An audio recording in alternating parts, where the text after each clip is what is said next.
Hello everyone and welcome back to the channel. My name is Colleen and I've been away for a couple of weeks and hope I've not worried you. I've tried to keep up to date on the community tab so that you knew what I was up to. But I took a week away to visit with my brother Ed and his wife Chris, my nephews Aaron and Lindsay, and my niece Shelby and her sweet little family down on Vancouver Island. And it's beautiful down there. Most people go to see the sights, but I go to see my family. And if I get to see some sights, that's okay too, but that's not my primary focus while I'm there. So we were having a wonderful visit, and it seems like a lot of our visits involve food, as lots of family visits do. And my brother Ed came out with this recipe, and he said, I think we should make this while Colleen's here. So they made it up, and it's a simple, I have cough. A simple crock pot meal that can be made in as little as 4 hours, which is what I'm going to do with it today. And it is delicious. There's some things I would change, but I'm going to stick to my rule of making it according to the recipe the first time, and then I will explain to you the things that I would change in the recipe after that. So after my first week, almost full week there, we got the news that one of our communities, well, there's lots of forest fires in British Columbia right now, and one of the communities was Kelowna, where 3 of our kids live in Kelowna, and we wondered if they were in any danger, which it turns out the 2 of them were far from the danger, really, but the 3rd one was pretty close. Anyway, they didn't have to evacuate, which was good news, but the good news for them turned into kind of bad news for me, because with the air being so full of smoke and them needing to use the airports to land planes to fight the fires with, the airlines got all out of whack, and my trip home I had to detour around and go by a route that I hadn't gone before, and I missed a connection because of the delays, and I ended up spending some time away from home because of that. But I was safe during that time, and I'm happy to report my kids are all safe at this time for sure. I'm sorry I've got a cold. I'm going to blame it on the airplane, although it probably had nothing to do with it. For this past week, I have been down and out with this awful cold. Today I'm getting my voice back, and I'm going to try and get through this recipe for you. I will gather up what we need to get started, and we'll get on with this slow cooker Amish beef and noodles. And I will be right back after this.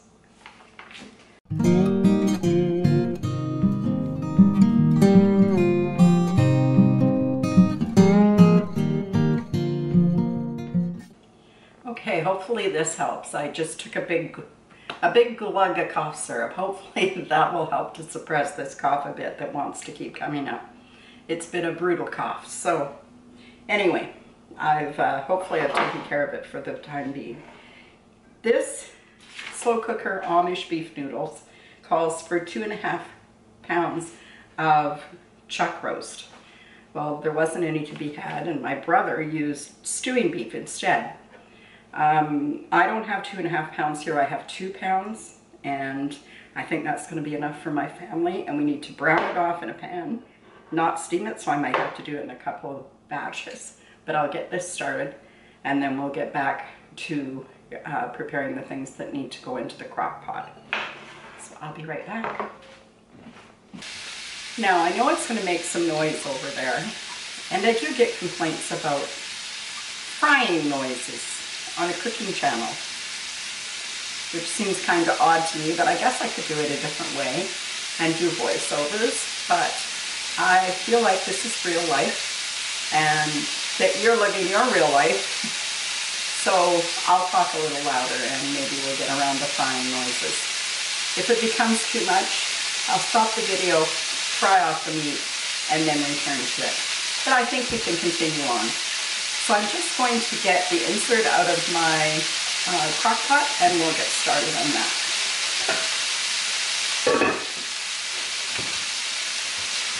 So I have a very large crock pot. It's a beauty. It's really too big for 2 people, but it's what we have, so it's what we're going to use. Now, the meat, it said to salt and pepper the meat. And this is the one thing that I didn't do according to the directions today, was that I didn't add any salt to the meat. In all honesty, I found this to be a bit salty, this whole recipe. Not for me so much because I do love salt, but I know I can't feed it to my hubby and my niece who have problems with blood pressure without figuring out how to reduce the sodium. I'm going to make the regular recipe for you here today, but I'll talk as we go about things we could swap out to make this recipe have less salt in it. So one of the first things that you need in here is a packet of onion soup mix. And we're all aware that onion soup mix has a lot of sodium in it. But it's got a lot of flavor in it. It makes things taste good. So I think one of the things I might be tempted to do would be to just caramelize some onions, or grab out a jar of your home canned caramelized onions. And you sprinkle that in there. I know my brother's going to watch this and probably tell me if I'm doing it out of order or not. Then we have a package of au jus mix. This is also heavy in sodium, and I think you could probably get around a bit of the sodium. Sorry, I need some scissors.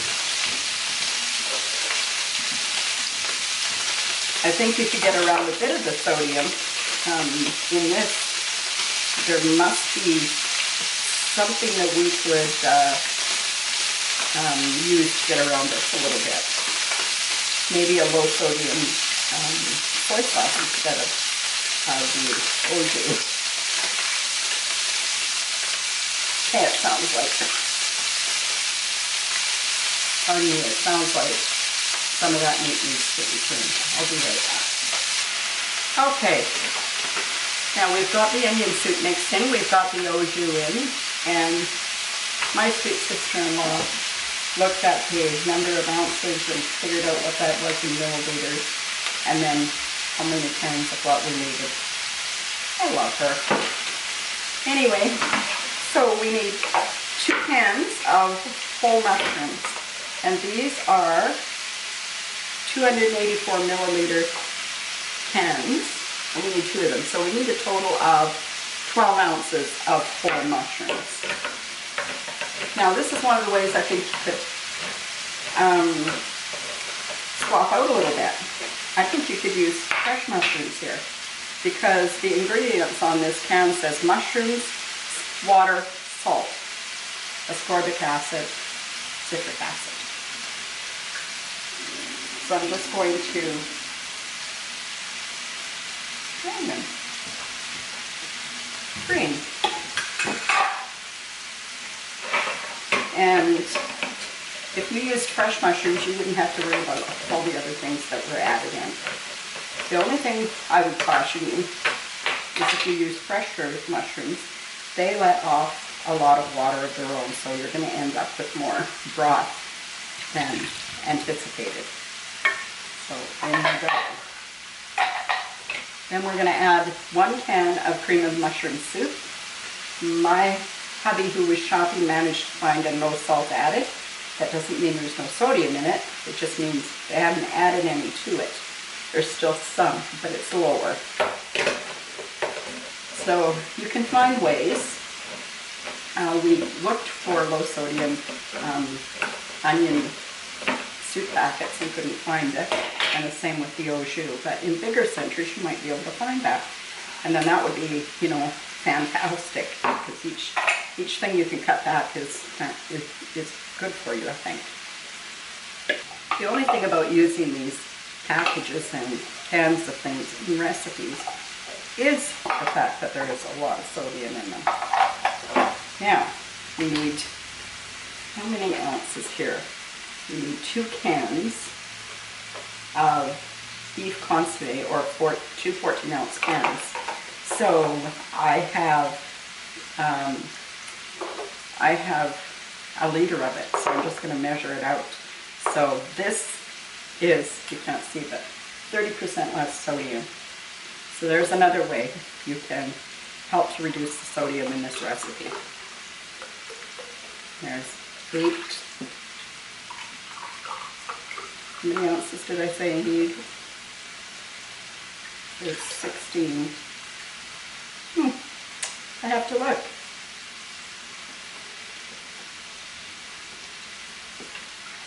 Need 14 ounces twice, so 28. 24. There we go. Well, that was pretty much a liter anyway. That seems like a lot. I'm probably doing this wrong. If I am, my brother will let me know. But not before I've shared it with you. No, I think it's okay. And you just want to give this a super good stir. And I'm going to stir this a few times as it's cooking anyway. But you can see if you have all the ingredients together, it can go together really quickly. Just reaching for a small spoon. There we go. Now, I'm going to put this just to the side for now, finish frying the meat, and when I'm back, I'll show you what we do with it. Well, I have all the meat, I have all the meat browned, and I'm just going to pour it in there with any of the juices that are coming from the meat, because that'll just add to the flavor. And I'm just going to give it a stir to kind of settle things out evenly. And I can tell you it already smells good. This is kind of like beef stroganoff, I would say.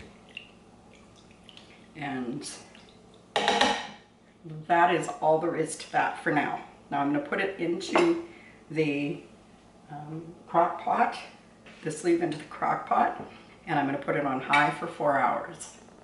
And when I come back in 4 hours, I'm going to add 3 cups of noodles to the recipe, put the lid back on, and we're going to cook it for another hour after that until the noodles are soft. The recipe says that you could serve this over mashed potatoes. I decided to add an extra cup of noodles and scrap the mashed potatoes. I think we only need 1 starch in it. But other than that, I think this is going to be a great dish. So I will put this away, and I will be back later in the day and we'll go finish this off. Okay folks, I'm just set now to put the noodles into the pot. It has been 4 hours and the meat is really tender. And so at this point I'm going to take the pot out, I'm going to take the meat out, and I am going to break it into smaller pieces. And then I'm going to add to the mixture these egg noodles. And I'm going to cook them for an hour on high, and then we'll be ready to eat. So I'll show you what it looks like when it's finished and on the plate. And this is what we're having for dinner tonight at our house.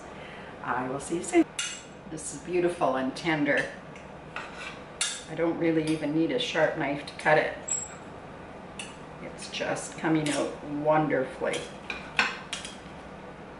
And actually, honestly, you probably wouldn't need to cut it if you're using stewed beef already. Pardon me. If you're using stewed beef already, it's already been cut, and you may not need it into smaller pieces. I am just cutting it down enough to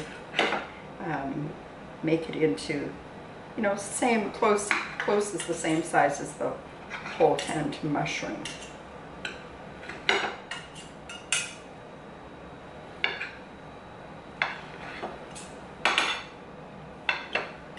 And then, just about finished, I'm going to put it back into the sauce. This gravy is fantastic.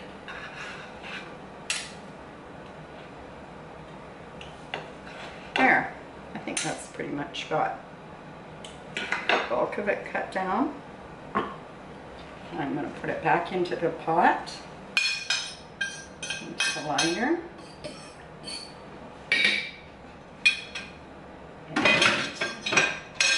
I am going to now add to the liner, I believe it's 3 cups. This is my 2-cup measure to here, so I believe there's another cup in there. And I'm going to add that into the bowl and find my tongs again and mix this in good. And then get this back to its position and cooking. So when I take it out, I'll bring you back because there's one last step for us before we're finished. Well folks, this is cooked.